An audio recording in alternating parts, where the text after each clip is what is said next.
आज एक बहुत अच्छा मोटिवेशन बना है और मैं यहाँ पर कुरुक्षेत्र की पावन धरती पर हूँ। कुरुक्षेत्र का बहुत बड़ा महत्वपूर्ण जो कहा जाए कि बौद्ध दर्शन से तो है ही है। जैसा कि अभी हम लोगों ने बात किया, यमुनानगर चेन्नई, जहाँ भगवान बुद्ध ने सतिपट्ठान सूत्र का उपदेश दिया था। तो हम लोग ऐसी जगह पर हैं। यहाँ से हम लोग तो नहीं, मैं हम जरूर हूँ। तो ऐसी जगह से एक मोटिवेशन में बना करके आप लोगों को यहाँ पर क्लास पढ़ा रहा हूँ। और जैसा कि हम लोगों का जो विषय है बोधचर्या अवतार, और इंट्रोडक्शन में पहले दिन काफ़ी इसके बारे में चर्चा हुई। तो आज से मैं मूल जो ग्रंथ है उसमें प्रवेश करूँगा। और उससे पूर्व हम लोग एक अच्छी भावना बनाएं, मोटिवेशन बनाएं कि इस ग्रंथ के अध्ययन से निश्चित रूप से हमें हमारे जो क्लेश हैं उनको काटने में कहीं ना कहीं मदद मिलेगी। तो ये ग्रंथ छोटा मोटा नहीं है, इन द सेंस मतलब मीनिंग के अर्थ में कोई छोटा नहीं। इसमें सारा का सारा एक कहा जाए कि पिटारा के रूप में समाहित है। तो इसको हम लोग धीरे धीरे सीखेंगे। जटिल होगा, लेकिन हम जटिल के रूप में सोचते रहेंगे तो फिर वो कभी लाभदायक नहीं होगा। हम लोग ऐसे छोड़ देंगे फिर उसको ना।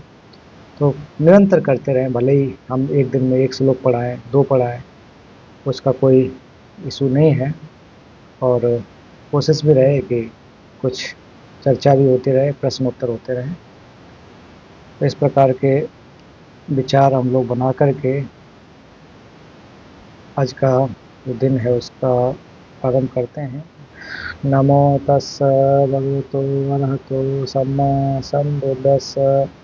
तो हमारे समक्ष जितने भी बुद्ध और बोधिसत्व हैं सब विराजमान हैं।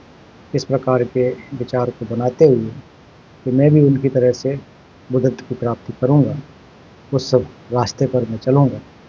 और उन्होंने भी पूर्व में सभी जीवधारियों के हित के लिए अपने चित्त में उनको रखा कि उनका मैं हित कर सकूं, इसलिए मैं बुद्ध बनूंगा और बोधिसत्व बनूंगा। उनके विचार में ये नहीं था कि मैं केवल स्वयं मुक्त हो जाऊं, बाकी के जो दुखी हैं वो दुखी बने रहें, ऐसा नहीं था। तो हम लोग भी उन्हीं के शिष्य हैं, तो उनके शिष्य होने के नाते उनका अनुसरण कर रहे हैं। जिस प्रकार से उन्होंने भी ध्यान साधना करके अभ्यास किया, अध्ययन किया, श्रुति, चिंतन और भावनामयी 3 प्रकार की जो प्रज्ञा है उसके आधार बनाते हुए जीवन को सार्थक किया। तो हम लोग भी हर रोज 5 मिनट तक, कम से कम 5 मिनट 2 मिनट ध्यान करें और अपने चित्त को स्थित करें। इसके बारे में बहुत बारे में एक प्रकार से विचार हो चुका है, चर्चा हो चुकी है कि क्या हमें ध्यान करना है। तो समर और विपश्यना के बारे में बोधिपथ कुलदीप के जब हमें पढ़ा रहा था तो बहुत कुछ पता लगा आप लोगों को। तो हम लोग 2-4 मिनट के लिए यहाँ पर ध्यान करेंगे।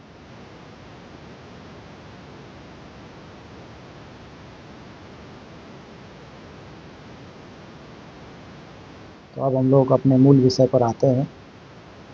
तो मूल विषय पिछले बार हम लोगों ने पढ़ा बोधचित्त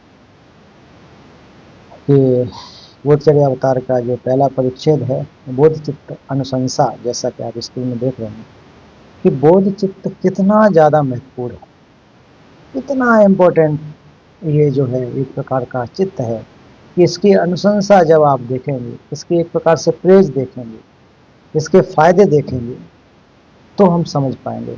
किसी भी चीज़ को जानने के लिए या कोई चीज़ मान लीजिए हमारे पास है तो उसमें क्या होता है कि आखिर कोई महत्वपूर्ण क्यों है। तो महत्वपूर्ण तभी होगी जब उसकी विशेषताएं होंगी। विशेषताएं होने के बाद फिर हम कहते हैं यार ये तो बहुत बढ़िया चीज़ है, इसको तो हमको धारण करना है। तो पहले उसको हमको समझना पड़ेगा कि बोध चित्त किस प्रकार के एक प्रकार से क्वालिटी रखता है, उससे हमको क्या लाभ होंगे, क्या उसकी एक प्रकार से विशेषता हैं। तो ये इस पहले चैप्टर में अनुशंसा के बारे में, उनकी एक प्रकार से प्रेज के रूप में कहा गया, फायदे के बारे में इसके बारे में देखा गया है। तो पहले श्लोक में जब हम पढ़ रहे थे तो क्या था कि सुगतों को उनके पुत्रों बोधसत्वों के साथ उनके कायों में उत्कृष्ट काय धर्म के साथ तथा वंदनार्थ सबको सादर प्रणाम कर सुगतों के आत्म न के शरीर से उत्पन्न बोधसत्वों के संबरावतार आचरण मार्ग का संक्षेप में आगमना अनुसार वर्णन करूंगा। तो यहाँ पर चर्चा हो गई थी कि सुगत या फिर ये क्या इसमें कहा जा रहा है, व्याख्या क्या की जा रही है। तो ये जो रचयिता है आचार्य शांतिदेव, वो कह रहे हैं कि जैसा पूर्व में बोधसत्वों बुद्धों ने जो आचरण किए हैं उनके आचरणों को मैं यहाँ पर बताऊंगा। एक प्रकार से पहले श्लोक में देखा जाए तो प्रणाम कर उनको कर रहे हैं, बुद्धों को क्या करते हैं, प्रणाम करते हैं कि धर्म के साथ तथा वंदनार्थ सबको सादर प्रणाम कर सुगतों के आत्म से उत्पन्न, आत्म मतलब होता है कि चित्त से, आत्म जो हम लोग सेल्फ समझ रहे हैं या फिर आत्मा कहते हैं उससे नहीं, कि उनके चित्त से ना कि शरीर से क्या उत्पन्न बोधसत्वों के संबल, मतलब उनकी जो दीक्षाएं हैं, उनके व्यवहार हैं, जो आचरण में जो चीजें आई हैं, वो मैं यहाँ संक्षेप में आगमनानुसार, मतलब आगम किसको कहा जाता है, बुद्धों के वचनों को, कि जिस प्रकार के बुद्ध के वचन की जो परंपरा रही है, आगम रहे हैं, उनके अनुसार मैं यहाँ पर वर्णन करूंगा। मैं अपने हिसाब से कुछ नहीं कहूँगा कि मैं अपने मन मुताबिक जो भी यहाँ पर बोल दूँ, ऐसा नहीं। जैसा बुद्धों ने कहा, बुद्ध ने कहा है, बुद्धों ने भी हम कह सकते हैं कि सुगत पूर्व के जितने भी बुद्ध हुए हैं त्रिकाल के, उनके अनुसार मैं यहाँ व्याख्या करूंगा। अब पहले श्लोक में जो सुगत शब्द है वो बहुत इंपॉर्टेंट है, इसको हमको समझना चाहिए। सुगत क्यों कहा गया, इसकी जो विशेषता है, ये 3 अर्थ इसमें देखे जाते हैं बोधचर्या अवतार में, कि प्रशस्तता और जिसकी पुनरावृत्ति न हो और पूर्णता हो। तो एक प्रकार से प्रशस्त हो, जिसमें श्रेष्ठ हो, प्रशस्त मतलब श्रेष्ठ। जो बुद्ध हैं वास्तव में श्रेष्ठ हैं। श्रेष्ठ क्यों हैं, इसलिए श्रेष्ठ हैं क्योंकि उनके अंदर का जो मैल है पूर्ण रूप से समाप्त हो चुका। जितने भी प्रकार के अकुशल चीजें हैं वो सारी समाप्त हो गई। हम सब में से अगर देखा जाए तो जिसके अंदर बहुत ज़्यादा क्वालिटी होती है, मान लीजिए कि किसी कंपटीशन एग्जाम में श्रेष्ठ उसी को माना जाता है, कहते हाई रैंक का है, नंबर 1 पोजीशन आए। नंबर 1 पोजीशन इसलिए तो आता है कि उसका चित्त है, उसका जो ज्ञान है वो बाकियों से बहुत श्रेष्ठ है, इसलिए वो श्रेष्ठ है। तो बुद्ध के वो भी आप देखेंगे, इस दुनिया में बहुत सारे शास्त्र हैं, ऐसा नहीं है कि केवल बुद्ध ही शास्त्र है, अन्य परंपराएं हैं, अन्य व्यवस्थाएं हैं, सबके अपने अपने शास्त्र हैं, सबके अपने अपने मार्गदर्शक हैं। लेकिन बुद्ध श्रेष्ठ क्यों है, क्योंकि उन्होंने अपने अंदर से जो क्लेश और गेय आवरण, 2 प्रकार के आवरणों को समूल नष्ट कर दिया। केवल नष्ट नहीं किया, समूल मतलब जड़ से निकाल दिया। तो इस प्रकार के श्रेष्ठ बुद्ध, जो आप लोग नम्रल प्रमाण वर्तिका 2 अध्याय में पढ़ेंगे जाकर के, सेमेडोपलेव बोलते थे तिब्बती में, मतलब एक प्रकार से श्रेष्ठ को किस प्रकार से सिद्ध किया गया कि बुद्ध कैसे श्रेष्ठ है। उसमें अबौद्धों के साथ बहुत सारे तर्क हैं कि वो अपने अपने तर्क देते हैं, फिर उसके बाद बौद्धों के अपने तर्क हैं बुद्ध को सिद्ध करने के लिए ऐसे श्रेष्ठ है। तो प्रमाण वर्तिका कारिका में अगर देखेंगे तो वो वाकई बहुत ऐसे मान नहीं लिया गया कि हाँ बुद्ध जो है श्रेष्ठ है, कुछ क्वालिटी बताने से श्रेष्ठ है, ऐसा नहीं। बुद्ध अपने आप में कैसे श्रेष्ठ है उसको सिद्ध किया जाता है। दूसरा, बुद्ध के लक्षणों को आप देखें, हम शारीरिक लक्षण को देखें तो उसमें जो छोटे प्रकार के लक्षण होते हैं, बड़े प्रकार के होते हैं, जैसे कि 32 बड़े कहे जाते हैं, मतलब बड़े बड़े रूप में देख सकते हैं। छोटे जो 80 और सूक्ष्म होते हैं जिनको हम लोग नहीं देख पाते हैं। तो ऐसे लक्षणों से युक्त बुद्ध जो है, बुद्ध के लक्षण आप लोग ढूंढ सकते हैं कि कैसे हैं। तो उन इतने सारी क्वालिटी से वो सुसज्जित हैं। तो ये क्या हो गया, उनकी प्रशस्ता मतलब श्रेष्ठता है। तो हम लोग जो प्रशस्त कहते हैं ना, प्रशस्ति पत्र, हम लोग ने बहुत सामान्य रूप से सुना कि इनको प्रशस्ति पत्र दिया गया। प्रशस्ति पत्र मतलब एप्रिसिएशन के रूप में, श्रेष्ठता के रूप में वो सर्टिफिकेट दिए जाते हैं, उत्कृष्टता के क्षेत्र में भी दिया जाता है। उसी प्रकार से बुद्ध क्या है, श्रेष्ठ।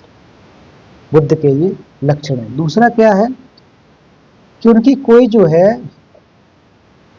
बार बार पुनरावृत्ति नहीं होती है। कि ऐसा नहीं कि भगवान बुद्ध को जो ज्ञान है या फिर उस चीज़ को बहुत बार वो दोहराते रहें। जैसे हम लोग कोई चीज़ को है तो बहुत बार पुनरावृत्ति कर लेते हैं, बहुत बार बार बार उस चीज़ को करते हैं। बुद्ध ने जो भी कहेंगे वो एक बार कहेंगे उस चीज़ को, और फिर वो एक प्रकार से उसकी बारंबारता नहीं होती। अरे वो गलती से कह गया था हमसे, वो अरे वो ऐसे निकल गया था, ऐसा नहीं होता बुद्ध में। जो भी वो कहेंगे वो एक ही बार जैसा निकलता है उनके मुख से, और किसी चीज़ की वो बारंबारता नहीं होती। तो इस रूप में हम सामान्य रूप से ऐसे समझ सकते हैं। तीसरा उनका क्या होता है कि ये पूर्णता, तो पूर्णता किस रूप में होती है कि निर्वाण के रूप में ना, कि जो उनके अंदर गे आवरण जो समाप्त कर देते हैं।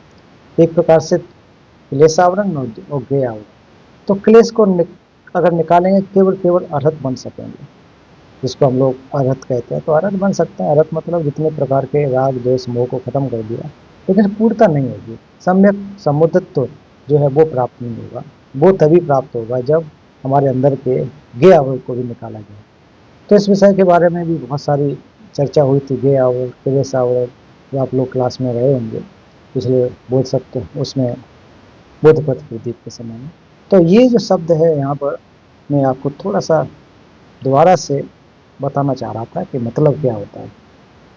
और एक लूज शब्द में कहा जाए सुगति। सुगति मतलब जिसकी गति अच्छी हुई है। गति मतलब जाना, सु मतलब अच्छी तरह से, जाना मतलब किस में। तो एक तो जो 6 लोक हैं, 6 लोकों में गमन करना या 6 लोक से परे गमन करना। तो बुद्ध तो इन 6 लोकों से परे, इस 6 लोक के परे क्यों गए कि निर्वाण प्राप्त हुआ। निर्वाण प्राप्त मतलब जन्म मरण के जो बंधन है उससे मुक्त हो। कुल मिला के कहा जाए भवचक्र से मुक्त हो। तो उनकी जो गति है वो अच्छी है। तो हम लोग कभी तो कहते हैं कि इनकी सदगति हो जाए, ये इनकी जो है ऐसे हो जाए, और दूसरे शब्दों में हम लोग आज भी कहते हैं अरे इसकी तो बहुत दुर्गति हो गई, कहते हैं ना। तुम ऐसे काम किया इसने कि बाद में जाके बहुत दुर्गति हुई। तो वो दुर्गति क्या हुआ, हम लोगों ने केवल इस लौकिक जीवन में केवल देख लिया कि ये बाद में जाके जब इसकी मृत्यु हुई तो वो बहुत बीमारियों से ग्रसित रहा, या फिर इसको जो है बहुत गरीबी में बेचारा मर गया, क्या क्या करके। तो वो कहते हैं कि इसकी बहुत दुर्गति हो गई। उसी के विपरीत कोई व्यक्ति अगर गुजरता है तो हम लोग देखते हैं कि अरे ये तो बहुत शांति से गुजर गया, बहुत कोई दिक्कत नहीं हुई, पूरा जीवन इसने अच्छे से जिया, इसकी जो है सदगति हो गई। तो हम लोग सामान्य रूप में भी ये करते हैं, सामान्य रूप से उपयोग करते हैं। लेकिन गहराई में जाएंगे, शब्दों को भी अर्थ बहुत महत्वपूर्ण होते हैं। तो बहुत इसके रूप में जाकर के देखेंगे तो ये गति जो है वो किस प्रकार से हमारी आई है, ये शब्द जो कैसे कैसे आए हुए, सदगति दुर्गति। तो दुर्गति का मतलब जो हमारे निम्न योनि है उसमें जाना, सदगति मतलब कुल मिलाकर के कम से कम ह्यूमन रियल में जन्म लेना, कम से कम। तो ह्यूमन रियल में गति लेना, जैसे तिब्बती में देंडो मेंडो भी कहा जाता है। तो देंडो में क्या, मनुष्य कम से कम, उसके अलावा जो हमारे देवलोक हैं वो भी उच्च उच्च एक प्रकार से लोक हैं। तो उसमें कम से कम हम जानवर, कुत्ते, बिल्ली, इसमें तो जन्म नहीं ले रहे। इसमें अगर देखो तो हम अपने आसपास के क्षेत्र में क्या क्या हालत होते हैं, उनको कोई देखभाल करने वाला नहीं होता है। कोई कोई बेचारा हो सकता है जिसके मालिक बहुत अच्छी तरह से देखभाल करते हैं, लेकिन उसको शारीरिक रूप से लाभ मिल सकता है, बाकी के मूक होता है। उसको न पढ़ने का अवसर है, न सुनने का अवसर है, न कुछ कहने का बेचारे को अवसर है। तो ऐसी जो गतियां हैं उससे हमको बचने की कोशिश करना चाहिए। और बुद्ध इन सबसे परे हैं, इससे सबसे भी निकले हुए हैं। वो क्या है, इस भवचक्र से भी निकले हुए। तो वो इस सामान्य रूप से उनके लक्षणों को देखेंगे तो एक आध नहीं है, और सारी ऐसे ऐसी चीजें हैं। ये तो मैं आपको एक बता रहा हूँ। ये पहले श्लोक में था कि मैं जैसा कहा गया उस हिसाब से वर्णन करेंगे। दूसरे को यहाँ पढ़ें। न यहाँ न तो कोई अपूर्व बात कहने के लिए है और न मेरी रचना में ही निपुणता है, इसलिए मैं सोचूं भी तो कैसे सोचूं कि इसमें दूसरों के लिए कुछ है। हाँ, मेरे मन को वासित भावित करने के लिए यह अवश्य अवश्य है। इसको कहा जाता है कि जो रचयिता होते हैं उनके अंदर घमंड कम करने की बात है। तो आचार्य शांतिदेव क्या लिख रहे हैं, कह रहे हैं कि यहाँ न तो कोई अपूर्व बात कहने के लिए है। जो मैं ग्रंथ लिख रहा हूँ बोधचर्यावतार, तो ऐसा नहीं है कि पहले कुछ नहीं कहा गया है तो मैं यहाँ कुछ नया लिखूंगा, तो मैं कुछ नया नहीं लिखूंगा। और न मेरी रचना ही निपुणता है, और न मेरी रचना में ही निपुणता है। और दूसरा शब्द कह रहे हैं कि ना तो मैं बहुत अच्छा राइटर हूँ। आजकल जैसे नहीं है कि थोड़ा भी जान जाए और पूरा कहते हैं अरे मेरे से ज़्यादा कौन बढ़िया लेखक है, मेरे से ज़्यादा कौन भाषण अच्छा दे सकता है ना, मैं मुझसे अच्छा धर्म प्रवचन कौन दे सकता है। आजकल देखते हैं ना क्या क्या चल रहा है ना, तो वो इतना ज़्यादा उसमें भी घमंड दिखता है कि अरे मैं इतना ज़्यादा जानता हूँ, मैंने ऐसा किताब लिख दिया। मेरी किताब को आप पढ़ो, देखो इसके कौन आप ऐसा लिख सकता है। पूरा बड़ा चढ़ा के फिर प्रमोट कराने में लग जाते हैं कि अरे इसको ऐसे कराओ, फलाने आदमी का इसमें साइन मिल जाए तो प्रीफेस लिख जाए तो पूरा किताब जो है कि फेमस हो जाएगा। अब ऐसे आचार्य लोग कहीं प्रीफेस तो नहीं लिखाते थे, तो उस समय जाकर के नालंदा के जो मठाधीश होंगे महाविहार के, उनके जाके भाई मेरा इसमें प्रीफेस लिख दो। लिख अभी तक तो मैंने नहीं देखा किसी भी ग्रंथ में कि फॉरवर्ड वाई जो है इनके द्वारा किया गया। उस समय भी रहे होंगे, लेकिन आजकल हम लोग कभी इस आदमी का साइन मिल जाए वो कर दे तो फिर जाकर के क्या हो जाता है, ये ब्रांड बन जाता है। हम लोग इसमें पढ़े ना ज़्यादातर। और आचार्य शांतिदेव 8वीं शताब्दी से ये बात कहें, और आज कितना समय है, आज जाकर के हम लोग 21वीं में हैं। तो 8 से लेकर 21, 1300 वर्ष पहले, 1300 वर्ष में पूर्व वो कह रहे हैं कि मुझे इसमें कुछ कहने के लिए कुछ भी नहीं है, अपूर्व बातें नहीं जो कि पहले न कही गई है, कुछ भी नहीं। और वास्तव में सही बात है। आज हम जो ग्रंथ लिखते हैं तो क्या होता है, ज़्यादातर इधर उधर से लिख करके लिख देते, उसमें ये शब्द नहीं कहते हैं कि जो अपूर्व में न कही गई है। तो आज को हाँ कि मेरा ही ये जो लिखा हुआ है, लेकिन हम लोग इधर उधर से ढूंढ डाल के क्या क्या लिख लेते हैं। लेकिन वो सही कह रहे हैं। जब हम आचार्य शांतिदेव की जीवनी को पढ़ रहे थे और तब हम लोगों को पता लगा था कि वो कितने हम्बल थे। हमेशा उनको सोते रहने वाले, खाते रहने वाले, वॉशरूम जाने वाले, उनका नाम बुसुकू ऐसा ही पड़ गया था। ये तो बहुत आदमी आलसी जैसे ही, तो कोई जानते ही नहीं करके। फिर जब उन्होंने व्याख्या की तो ये 913 के आसपास श्लोक की रचना कर दी। इतना बड़ा ग्रंथ, पूरा त्रिपिटक इसमें समाया हुआ है। तो कह रहे हैं यहाँ न तो कोई अपूर्व बात कहने के लिए, मतलब ऐसा नहीं है कि कोई पूर्व में कही गई है वो, और ना मेरी रचना ही में ही निपुणता है, और ना ही मैं बहुत अच्छा लेखक हूँ। इसलिए कह रहे हैं कि इसलिए मैं सोचूंगी तो कैसे सोचूं कि इसमें दूसरों के लिए कुछ है। कह रहे हैं कि ये दूसरों को जो पढ़ेंगे उनके लिए लाभदायक है कि नहीं, मैं कैसे सोच सकता हूँ, मैं कैसे लिख सकता हूँ कि ये किताब जो है मैं आपके लिए, जो पढ़ेगा, जो पाठक होगा उसके लिए हितकारी हो सकता है, मैं कैसे कह सकता हूँ। दूसरा कह रहे हैं हाँ, मेरे मन को वासित मतलब भावित करने के लिए यह अवश्य। अब एक साधक की यही तो पहचान होती है। वो कह रहे हैं कि दूसरों के लिए लाभ होगा कि नहीं होगा, लेकिन जो मैंने लिखा है मैं उस मेरे लिए जरूर लाभदायक है, मेरे हित के लिए बहुत अच्छी है, मेरे मन को भाषित मतलब भावित करने के लिए। क्यों भावित करने के लिए कि बोध सत्व के जो आचरण है, जो गंभीर आचरण है, तो मेरे लिए बहुत लाभदायक हो सकते हैं, निश्चित रूप से अवश्य है। तो ये कौन कह रहा है, ये कह रहे हैं एक बोध सत्व। एक बोध सत्व होने के बाद भी अब देखिए कितना अपने आप को नीचे रखा हुआ है। सामान्य नहीं आचार्य शांतिदेव, उन्होंने अपने को बिल्कुल सामान्य पुरुष से भी नीचे रख दिया। इस श्लोक के हिसाब से देखें तो कह रहे हैं कि अपने अंदर का घमंड जो है लिखने में, उसको दूर करने की कोशिश कर रहे हैं कि मेरे अंदर ऐसा कुछ भी नहीं है, दूसरों को लाभ होगा कि नहीं होगा। इसी प्रकार से आप जितने भी आप पूर्व के ग्रंथों में देखो, लगभग ऐसी बातें देखने को मिलती हैं। नमडेल जो प्रमाण वर्तिका, उसको आप पढ़ेंगे, बहुत बृहद ग्रंथ है, उनको उसको आकर देखें तो देखेंगे कि बाप रे वो क्या कह रहे हैं।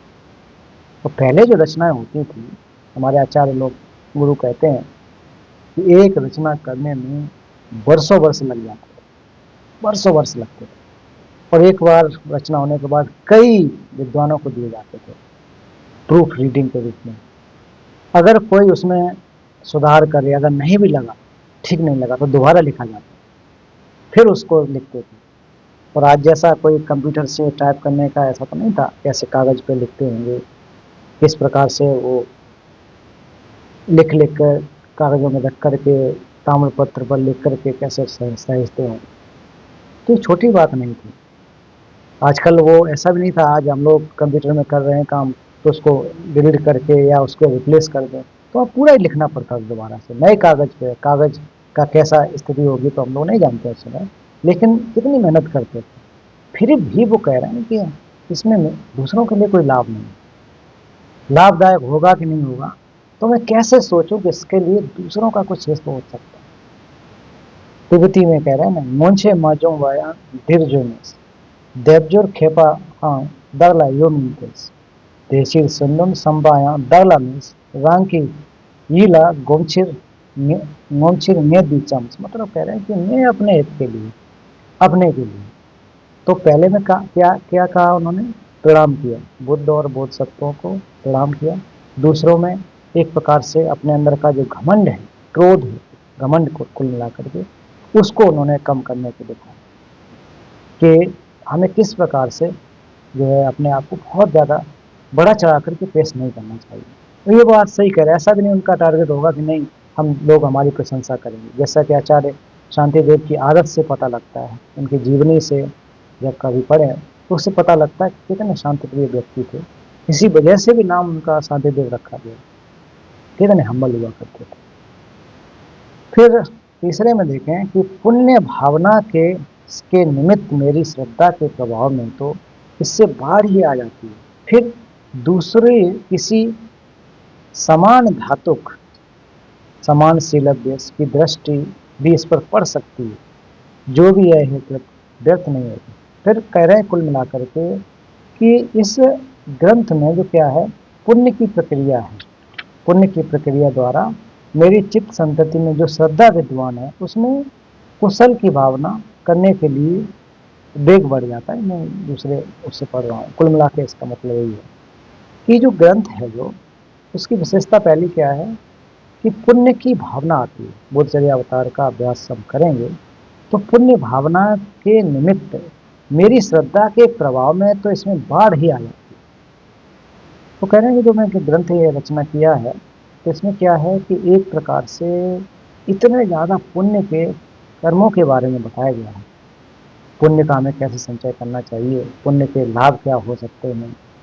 तो मैं पुण्यों के प्रति पहले तो मेरी एक श्रद्धा थी, ऐसा नहीं है कि मैं पुण्य को नहीं मानता था, लेकिन जब इस ग्रंथ को मैं पढ़ता हूँ या फिर जो मैंने रचना की है उसको भी, इसके बारे में जब चिंतन करता हूँ तो मेरे मन में पुण्य संभार करने के लिए तो एक प्रकार से बाढ़ जैसी आ जाती है। मतलब बहुत ज़्यादा प्रबल इच्छा हो जाती है कि और ज़्यादा से ज़्यादा मैं पुण्य का संभार कर सकूँ। तो हम लोगों के लिए भी ये सब चीज़ों को क्या है, हम लोगों के लिए है कि हम लोग पुण्य भावना जो करते हैं, पुण्य का संचय करते हैं। तो संचय दो प्रकार के आपको बताए थे ना, कि पुण्य संभार और ज्ञान संभार। तो पुण्य की भावना, तो पुण्य का भी हमें संचय करना। अब पुण्य का संचय करने के लिए जो हमारी पारमिताएं जो होती हैं वो क्या है, वो सारे के सारे तो पुण्य का संचय कर रहे हैं। दान से लेकर के आप जाए जो हमारी लास्ट में समाधि तक, समाधि तो एक प्रकार से उसमें फिर जाके ज्ञान में भी आ जाती है। तो बाकी की पारमिताओं को क्या कर रहे हैं, पुण्य को संचय कर रहे हैं, पुण्य के लाभ हो सके। बाकी के वास्तव में जो ज्ञान संभार वो प्रज्ञा पारमिता के माध्यम से होगा। तो ये चीज़ों को समझें। तभी बुद्ध ने शील समाधि प्रज्ञा, तो तीन प्रकार से जो तीन शिक्षाएं दी हैं, तो तीन शिक्षा के माध्यम से हम किस प्रकार से दोनों संभारों का संचय कर सकें। तो आचार्य शांति करें कि पुण्य भावना के निमित्त मेरी श्रद्धा के प्रभाव में इससे बाढ़ ही आई, इतना ज़्यादा जो ग्रंथ में जैसा कि प्रक्रिया है श्रद्धा के बारे में की व्याख्या की गई है, तो चित्त संतति में या हमारी जो मन की व्यवस्था है, निरंतरता जो है, लगातार जो चल रहा है, उसमें बहुत बढ़ोतरी आई।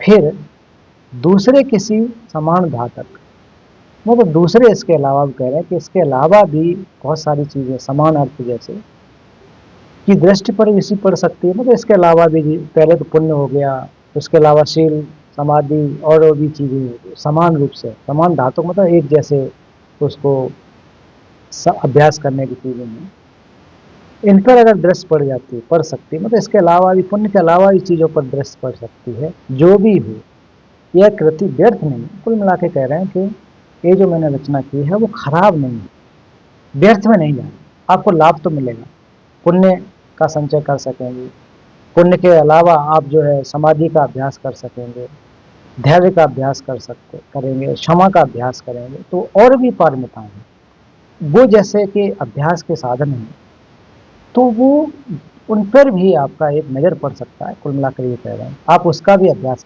कर पाएंगे।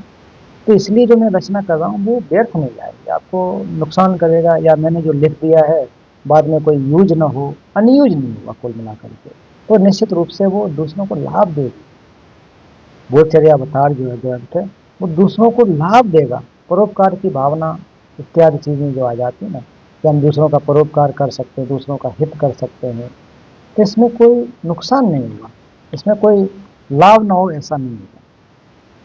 तो इससे तीन चीज़ें हम लोग समझे कि वो एक तो प्रणाम किया, दूसरा अपना एक घमंड जैसा दूर किया, फिर उन्होंने बाद में बता रहे हैं इसको लाभ क्या होगा, किस प्रकार से हमें एक इच्छा इसमें उत्पन्न होगी।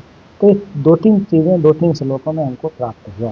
ये ग्रंथ जो है बहुत महत्वपूर्ण है। कुल मिला के ऐसे समझो, आचार्य शांतिदेव तो ये कह रहे हैं, तो हम लोगों से ये कह रहे हैं कि भाई इसको व्यर्थ मत समझो, ऐसा नहीं है इस किताब को जाके अलमारी में रख दो यार ये काम की नहीं है, ये नहीं कह रहे, ये कह रहे ये काम की चीज़ है।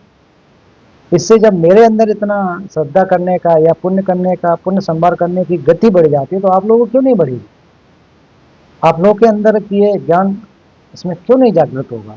तो कुल मिला के इसको आप पढ़िए, ये आवश्यक है, ये आपके हित के लिए हो सकता है, ये व्यर्थ का नहीं है किताब। ये आचार्य शांतिदेव ने जो रचना की है वो व्यर्थ का नहीं है, इसको पढ़िए। उन्होंने अपने जीवन में 3 किताबों का एक प्रकार से लेखन किया है ना, शिक्षा समुच्चय है और फिर ये बोधचर्या अवतार है, आई थिंक तीसरा में उसने धर्म समुच्चय है, मुझे याद नहीं आ रहा। तो इन्होंने 3 ग्रंथ, और उनमें से सबसे महत्वपूर्ण ग्रंथ बोधचर्या अवतार। तो परम पावन दलाई लामा जी हमेशा कहते हैं कि अभी तक कोई भी ग्रंथ जो हुआ है वो बोधचर्या अवतार से हट करके कोई नहीं है। और इसका जो जिक्र है उनसे उनके गुरु खुलरामा जो रिम्बुछे जी थे, उन्होंने उनसे कहा था कि बोधचर्या अवतार से हट करके कोई ग्रंथ नहीं है कि जिससे हम बोधचर्या को उत्पाद कर सकते।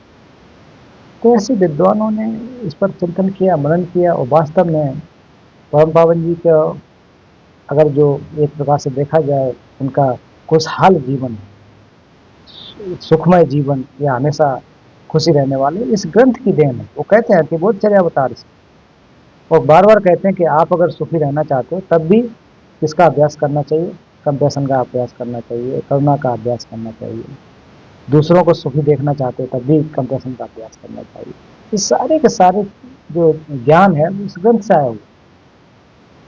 तो हम लोग भी वैसा बन सकते हैं, पूर्व के गुरु की तरह बन सकते हैं, परम पावन जी ऐसे बन सकते हैं, लेकिन फर्क यही है कि हम लोग कहीं और जगह एंगेज हो जाते हैं। तो वास्तव में देखा जाए उनसे ज़्यादा दुनिया में कोई व्यस्त व्यक्ति नहीं है। धर्म भी पढ़ाना है, एक देश को भी देखना है, 60 लाख लोगों को भी अगर उनके जीवनी को देखेंगे अच्छी तरह से, तो 60 लाख लोगों को उन्होंने कैसे एक सूत्र में पिरो करके रखा हुआ, छोटी सी उम्र से लेकर आज तक। आज भी देखिए अभी साउथ में उस दिन मैं देख रहा था कि कितना भीड़ उमड़ पड़ता है उनके आने से। अभी भी लोग उम्मीद में, होप में है कि हमें भी अभी भी ज्ञान मिले पूरा जीवन। तो ये कैसे संभव हो सका। वो हमेशा कहते हैं ना कि मैं अपना अधिकतर समय जो है इसमें गुजारता हूँ अध्ययन अध्यापन। अभी भी अपनी मेज पर जो है बोधचर्या अवतार, फिर मूल माध्यमिक कारिका, ऐसे ग्रंथ नागार्जुन के वो सब रख के उनको पढ़ता हूँ। क्या जरूरत है भाई, वो तो ऑलरेडी बुद्ध है। लेकिन फिर भी कहते हैं ना कि बार बार बार बार उस चीज का चिंतन करना। और हम लोग क्या करेंगे, अभी ये पढ़ गया वो रख जाएंगे, फिर बाद में तो भूल ही जाएंगे क्या पढ़ाया गया क्या नहीं पढ़ाया गया। और कितने को तो पता ही नहीं होगा कि जो पिछले हमने 2-3 ग्रंथ पढ़ाए। तो आदत के ऊपर डिपेंड करेगा कैसे हम करते हैं। फिर बहाने निकल आएंगे, तो साहब क्या बताया, हमारे जॉब है, ऐसा काम है, तो कहाँ समय मिलता है। फालतू के काम में तो देखिए कितना समय होता है ना। तो खैर ये हम लोगों का आदत है, उसमें मैं भी इंक्लूड हूँ। आप लोग ये मत समझिए कोई मैं कुछ वैसा हूँ, मैं भी वही हूँ। लेकिन कुल मिला के आदत हमारी यही है कि जो परम पावन वही बन जाते हैं ना, कि जो वास्तव में पूरा जीवन इसमें लगा देते हैं। बुद्ध वही बन जाते हैं जो पूरा जीवन त्याग देते हैं। जीवन त्यागने का मतलब ये नहीं कि सब कुछ छोड़ देना, सब कुछ साथ रख करके सबके लिए। लेकिन किस चीज़ को छोड़ देते हैं, क्लेश को, अटैचमेंट को छोड़ देते हैं। क्लेश को छोड़ दोगे तो आप प्रज्ञा को या फिर ज्ञान को तो पा ही लोगे ना, इनडायरेक्टली। तो हमको यही तो खोना है। हमको क्या खोना है, अटैचमेंट को खोना है, एंगर को खोना है, राग द्वेष मोह जो 3 प्रकार के जहर है उनको खोना है। लेकिन उनको न खो करके इनको हमको प्राप्त करने की कोशिश करते हैं, दिन रात लगे रहते हैं। जैसे कि बोध सत्वों के अभ्यास में भी कहा गया था कि हम लोग दिन रात अकुशल कर्मों को करने में लग जाते हैं, दिन रात बिल्कुल भी हिचकते नहीं है। जबकि क्या करना चाहिए, कुशल कर्म करने के लिए दिन रात हमें प्रयास करना चाहिए, उसके अपोजिट हो जाता है। तो कितनी खूबसूरत बात यहाँ पर वो आचार्य शांतिदेव कह रहे हैं कि ऐसा हमारा जीवन जो है इस प्रकार से। तो पुरुषार्थों की साधना अत्यंत दुर्लभ एवं क्षण संपत्ति मिली है। दलजोर देने न्याय पर सिंधु का केबू दोंडो पर गिरवाला गेलते दिला फेम पर माडुरना छीदे यांदा यांदा जोरबर काला जोर से। ये बहुत ज़्यादा महत्वपूर्ण श्लोक है, इसमें आप समझेंगे। ये कह रहे हैं कि पुरुषार्थों की साधिका अत्यंत दुर्लभ यह क्षण संपत्ति मिली है, यह क्षण संपत्ति मिली है। यदि इसमें हित चिंतन नहीं किया गया हो तो इससे इसका फिर मिलना कहाँ। अब ये क्षण संपत्ति, यह शब्द जो आया है कि अत्यंत दुर्लभ यह क्षण संपत्ति है, मतलब ये हमारा शरीर दलजोर दिन पर सिंधु का मतलब क्षण संपदा युक्त शरीर को प्राप्त होना बहुत दुर्लभ है। पुरुषार्थों की साधिका मतलब अभ्यास, अगर पुरुषार्थ का अभ्यास करेंगे, पुरुषार्थ, पुरुषार्थ मतलब पुरुष का अर्थ, पुरुष का मतलब यहाँ स्त्री को नकार नहीं रहे। पुरुषार्थ का मतलब होता है हमारी कैपेसिटी, क्षमता। और क्षमता का एक प्रकार से जो अभ्यास है, और वास्तव में हमारे अंदर एक दर्शन के हिसाब से देखा जाए तो हमारी वो कैपेसिटी क्या है, वो तथागत गर्भ है। वो हमारे अंदर जो बुद्ध बीज है वो है, ये हमारी क्षमता है। इस क्षमता को रखने के साथ साथ अगर अभ्यास करेंगे तो क्या हो जाएगा, हम बुद्धत्व की प्राप्ति हो सकती है। ये हमारे अंदर क्षमता है। मान लीजिए फॉर एग्जाम्पल कि माचिस की तीली में पूरी दुनिया को जलाने की क्षमता है कि नहीं, सहमत है ना, सहमत है ना, कि वो पूरी दुनिया को जला सकती है। अब उसके लिए क्या करने की जरूरत है, जलाने की आवश्यकता है। हमारे अंदर भी इसी तरह से बुद्ध बनने की क्षमता है। उस बीज को हम रखे हुए हैं। हमारे नेगी जी बहुत अच्छे एप्पल करते हैं, इनका बागान है, किन्नौर में जाता तो है ही। इनके अंदर बहुत अच्छे, इनके पास क्या है, बीज पड़े हुए हैं सेब के, उनमें क्षमता है, बहुत अच्छे से बन सकते हैं, बहुत ब्रांडेड, मतलब दुनिया में सबसे अच्छा सेब हो सकता है।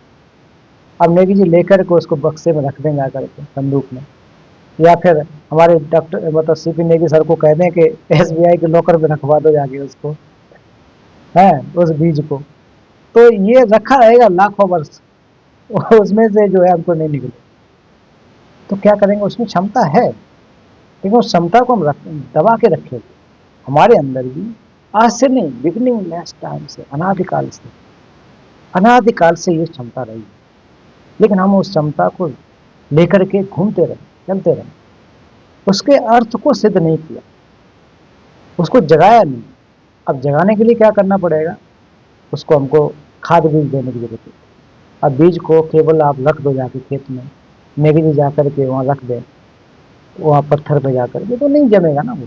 उसके लिए उनको पानी देना पड़ेगा, गड्ढा खोदना पड़ेगा, सही रख रखाव करना पड़ेगा जिससे कि कीड़े या चिड़िया उसको न खा जाए, प्रोटेक्शन देना पड़ेगा, तब जाकर के उसका रिजल्ट आएगा। तभी तो जाकर के ये सबसे महंगे सेब बेच सकते हैं। तो हमारे अंदर जो बीज है तथागत गर्भ का, सबसे महंगा, दुनिया में इससे ज़्यादा कोई महंगा कुछ भी नहीं है। चाहे कितना भी अमीर कोई कहे, वो नहीं है कि मतलब अगर इस प्रकार का बीज वो खरीद सके। वो सबके अंदर इनबिल्ड है ना, जैसे हम पैदा हुए सबके अंदर है, वो अमीर हो गरीब हो कोई भी, लेकिन उसको जो नहीं पहचान पाता वो गरीब है। बुद्ध ने इसको पहचान लिया, तथागत गौतम ने इसको पहचान लिया, उसको परवरिश की, मेहनत की, 6 साल तपस्या की, तपस्या करने के बाद जाकर के उससे तथागत गर्भ को जागृत किया, और वो आज देखो सबसे महंगे हैं। आज उनकी प्रतिमा जो लोग क्या क्या सोने की, चांदी की, जवाहरात की, सबकी बना रहे हैं। मतलब उतना ही उनकी इंपॉर्टेंस को देखते हुए क्या चीज उन्होंने जागृत की, तथागत अपने पुरुषार्थ को जगा दिया। वो वास्तव में पुरुषार्थ, इसका पुरुषार्थ करना चाहिए। बाकी का हम लोग ये कोई पुरुषार्थ थोड़ी नहीं है कि दूसरों को मारने के लिए हम बहुत बड़ा पुरुषार्थ जागृत कर लिए, दूसरों को बेवकूफ बनाने के लिए हम कर लिए, वो वास्तव में नहीं है। वो एक प्रकार से आपका गलत तरीका है, वो करने की जरूरत नहीं है। तो पुरुषार्थों की साधिका मतलब इसको सिद्ध करने के लिए जो साधक है, जो अभ्यास करने का जो चीज है, अत्यंत दुर्लभ या क्षण संपत्ति मिली है। तो हमको ये शरीर मिला है ना, दलजोर, ये जो दलवा जोरवा, तो ये जो है बहुत मुश्किल से मिला। एक प्रकार से वो बहुत ज़्यादा इम्पोर्टेंट है। पहले भी शायद मैं बता चुका हूँ एक एक करके वो सब तो ये 37 अभ्यास में। लेकिन यहाँ पर आप मोटे मोटे रूप में समझें कि जो आज जो है चीज़ें हैं वो क्या हैं। हम लोग जो किस्में हैं, जो निम्न योनि है उसमें नहीं है, निम्न योनि में नहीं है। मतलब एक तो नरक में नहीं है, दूसरा प्रेत योनि में नहीं है, तिर्यक मतलब जानवरों में नहीं है, मलेच्छता में नहीं है, दीर्घायुष में देव मतलब देवी योनि में है, मिथ्या दृष्टि हमारे अंदर नहीं है, बुद्धानुपत्य उसमें है, और हम मुक्ता नहीं है। तो एक प्रकार के जो आप देखेंगे जानवरों के अगर लक्षणों को देखेंगे, तो उनके अंदर ये आवश्यक जो क्या कहते हैं कि एक संपत्ति नहीं होती है। उनको देखोगे तो क्या होगा कि बेचारे एक तो मूक हैं, जानवर लोक में पैदा हो जाते हैं, तो वो धर्म का अभ्यास वैसे भी नहीं कर पाएंगे।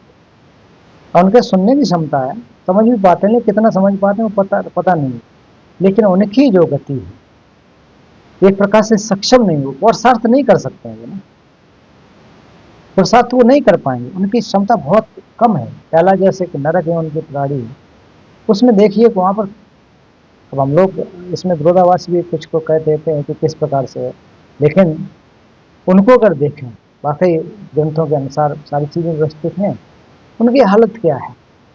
हम लोग अभी अपने जीवन में देखें कि जो व्यक्ति मान लीजिए जिसके पास श्रवण शक्ति ना हो, सुनने की क्षमता ना हो, देखने की क्षमता ना हो, कहने की क्षमता ना हो, ऐसे भी व्यक्ति होते हैं बेचारे हम उनको इसलिए कह रहा हूँ कि उनके कर्मों के हिसाब से उनका इस प्रकार से जन्म हुआ है, तो वो चाहकर के भी धर्म का अभ्यास नहीं कर पाते मनुष्यों में भी।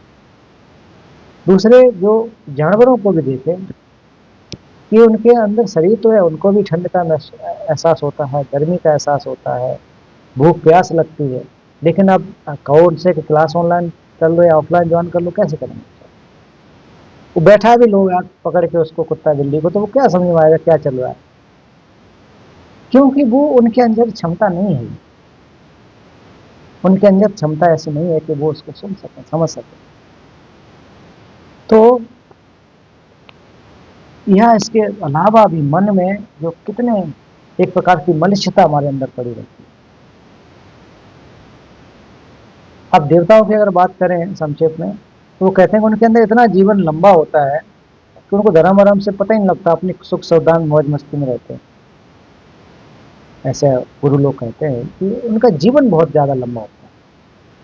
तो धर्म का अभ्यास भी नहीं कर पाते हैं। सुख, सब चीज़ें सुखमय जैसी महसूस होती है, लेकिन उनके अंदर भी तो दुख है ना। कौन सा दुख है? संस्कार दुख। तीसरे प्रकार के बुद्ध ने वास्तव में जो दुख बताया वो संस्कार दुख को हमको समझना है। तो वो उनके अंदर होते हैं, वो नहीं काट पाते हैं, नहीं बुद्ध बन पाते हैं यहाँ पे।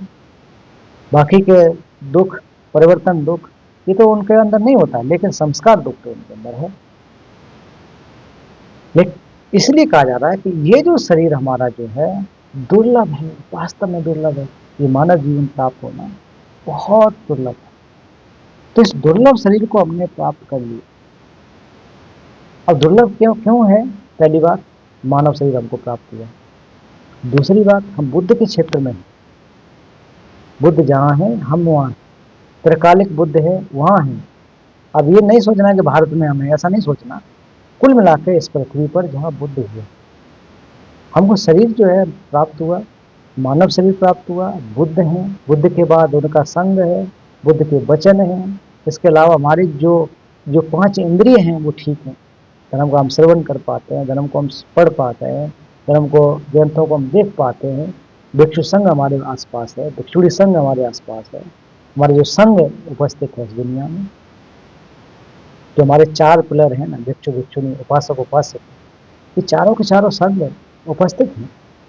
ऐसे जगह पर हमने जन्म लिया है। बुद्ध के त्रिपिटक हमारे पास उपलब्ध है। शरीर भी एक प्रकार से अस्पष्ट ये है। तो ये दुर्लभ दुर्लभ है, ये मानव जीवन प्राप्त होना बहुत मुश्किल है। ये हमको प्राप्त हुआ है। यदि आगे कह रहे हैं, इसको हम फिर कोट कर सकते हैं 37 प्रैक्टिस से बोधसत्व में भी कहा गया। ये तो बात आती आती किसी भी ग्रंथ में देखेंगे तो जो हमारा कितना मुश्किल है, दुर्लभ शरीर है, मुश्किल प्राप्त होता है। तो कह रहे हैं कि ये जो शरीर है बहुत ही दुर्लभ है, अत्यंत दुर्लभ है। ये क्षण संपत्ति है। मतलब संपत्ति कैसी है? क्षणिक है। ये संपत्ति जो मिला है हमको, कहते हैं हमारे पास ये संपत्ति है, ये फलानी संपत्ति हमने जोड़ ली। लेकिन ये जो शरीर रूपी संपत्ति वो क्या है? क्षणिक है। हालांकि हर चीज क्षणिक है, कोई भी सब चीजें इम्परमानेंट है। तो यहाँ इम्परमानेंस के बारे में बताना कि ये जो संपत्ति बहुत ही क्षणिक है, पता नहीं कब नष्ट हो जाए ये शरीर। यदि इसमें हित चिंतन नहीं किया गया, मतलब इसमें आप विचार नहीं कर पा रहे, अगर इसके अर्थ को सिद्ध नहीं कर पा रहे, इसका आप लाभ नहीं उठा पा रहे, तो इससे मिलने से क्या फायदा हुआ आपको? तो अब हम लोग हित साधने के लिए तो लौकिक हित के बारे में ज़्यादा देखते हैं ना, कि लौकिक हित, अरे अपने भाई साहब कितने बढ़िया जमीन खरीदी, देखो अपने जीवन को कितना बढ़िया बना दिया, इतना हमने घोटाला कर लिया, इतने बैंक में पैसे चले गए, ये हमने अर्थ सिद्ध, इसमें तो हम लोग हित लगता है ना कि ये हमने हित सिद्ध कर दिया। हमने जो 7 पुस्तों के लिए बना के रख दिया, अरे भाई तुमने खुद अपना पुस्त नहीं देख पाया, तुम 7 को क्या देखोगे? कि वो बनाएगा कि बिगाड़ेगा कि क्या करेगा? हमारे बहुत सारे नहीं, 1-2 दोस्त हैं अच्छे अधिकारी, वो बेचारे खूब पैसा कमाए, बाद में जाके जेल में चले गए, क्या हुआ? तो ऐसे क्षण संपत्ति, ऐसी संपत्ति को क्यों हमको इकट्ठा करना है? तो सबसे ब्यूटीफुल अगर संपत्ति दी है तो वो आपका शरीर है। ये कह रहे हैं मानव शरीर प्राप्त हुआ। ये जिसमें चिंतन नहीं किया, हित चिंतन, चिंतन नहीं हित चिंतन, मतलब इसके लिए, परार्थ के लिए, हित के लिए, इसमें दोनों ही चीजें हैं। अपना हित कैसे करना है कि हमको क्लेशों को अगर नहीं हटाया, हमने बुराइयों को नहीं हटाया, गुस्सा को नहीं हटाया, तो आपने क्या फायदा कर लिया?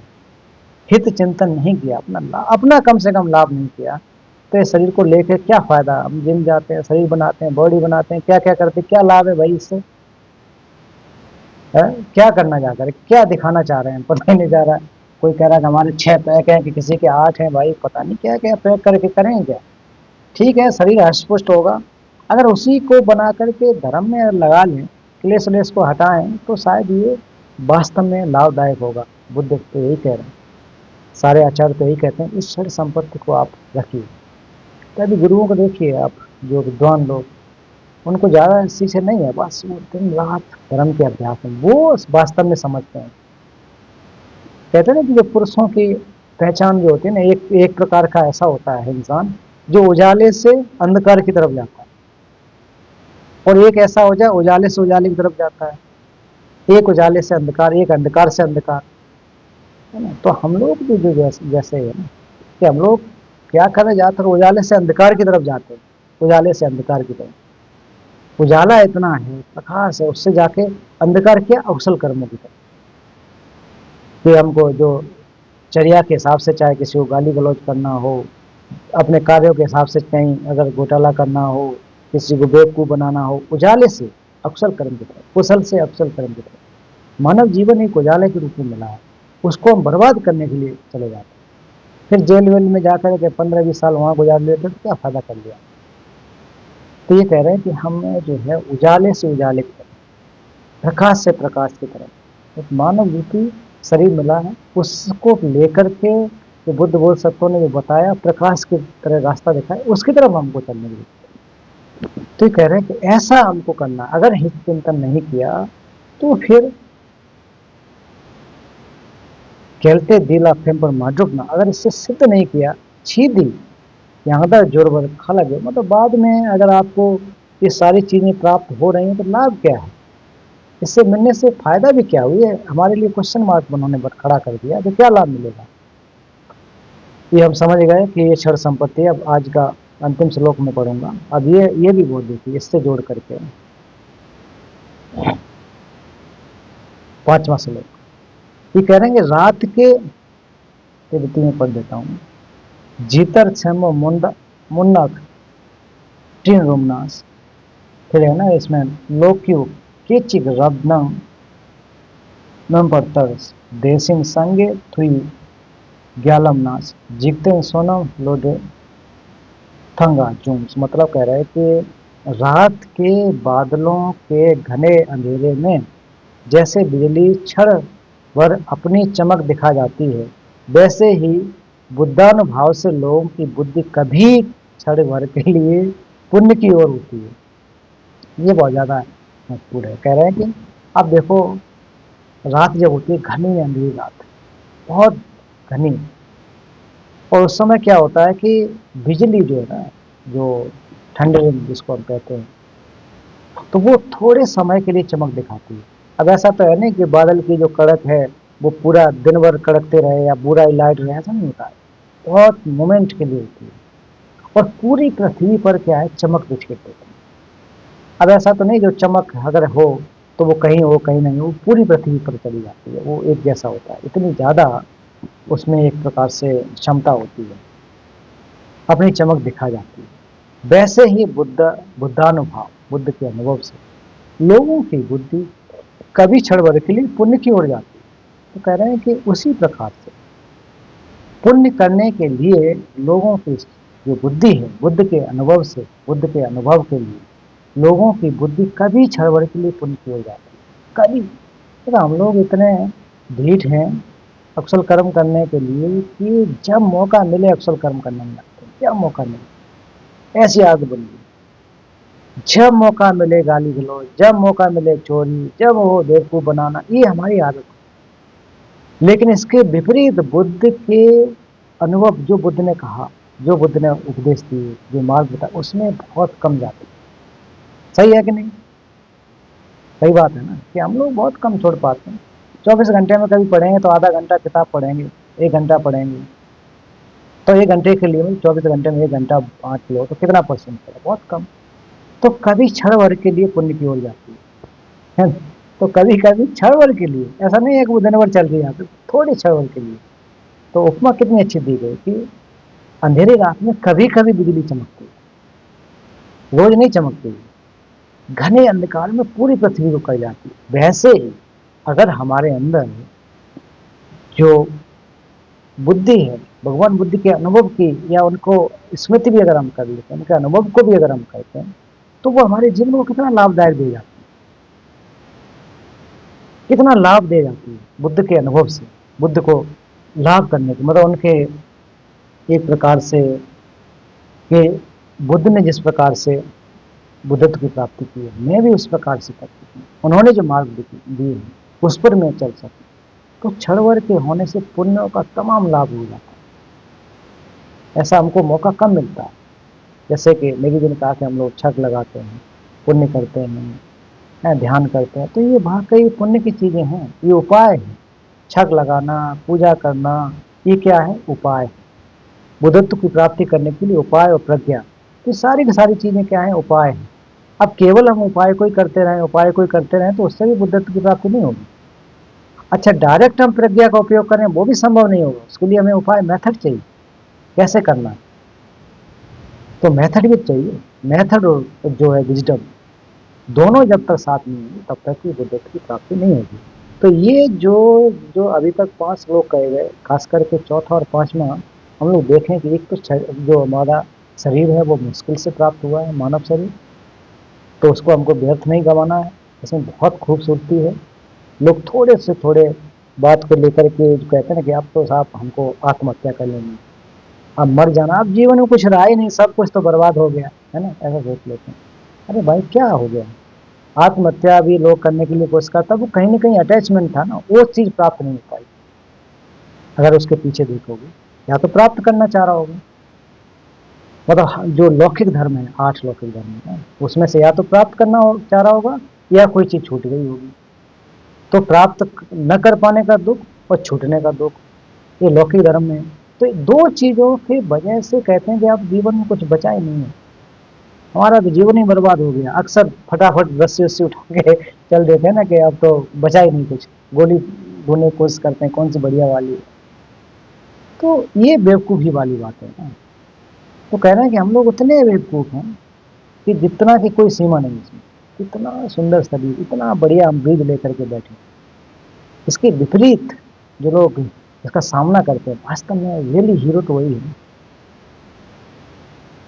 तो झंझुक सेम्पा तिब्बती में पा मतलब हीरो से भी कहा गया। तो वास्तव में हीरो तो वही है कि जो क्लेशों का सामना कर रहा है। अगर हमारे अंदर कोई चीज़ न प्राप्त कर पाना, एंगर आता है, वो क्लेश है। राग भी एक प्रकार से क्या क्लेश है, हमारी बुराई है। इस पर अगर हम न जीत पाए तो वास्तव में आर्टिफिशियल हीरो बने फिर रहे कि यहाँ से छलांग लगा लो, वहाँ से, वो सब छलांग वलांग नहीं लगता, दिखता है हमको वास्तव में कूद गया, ऐसा होता नहीं है। मूवी में देखते हैं कि ये तो बहुत बड़ा वो है, और हम लोग उसी में जाके आंसू बहाने लगते हैं स्क्रीन को देख करके। कितने बड़े पागल हैं हम लोग। वास्तव में हीरो तो खुद हमारे अंदर, हम खुद है ना। अगर उस चीज़ को हम जगा सकें, क्लेश को काट सकें, जैसा कि कहा गया कि रात के घने अंधेरे में बिजली क्षण भर के लिए आती है, पूरी पृथ्वी पर फैला जाता है। उसी आप देखिए दूसरे व्यक्ति को, सिद्धार्थ गौतम ऐतिहासिक बुद्ध हैं, उन्होंने बुद्धत्व की प्राप्ति की, और उनकी जो चमक है आज पूरे पृथ्वी पर फैली है कि नहीं फैली। तो हम लोग की चमक, हमारे अंदर का जो ज्ञान है, ऐसे इस प्रकार से फैला सकते हैं और अर्थपूर्ण बना सकते हैं। तो आज मैं यहाँ पर समाप्त करता हूँ, और आप सभी को बहुत बहुत धन्यवाद।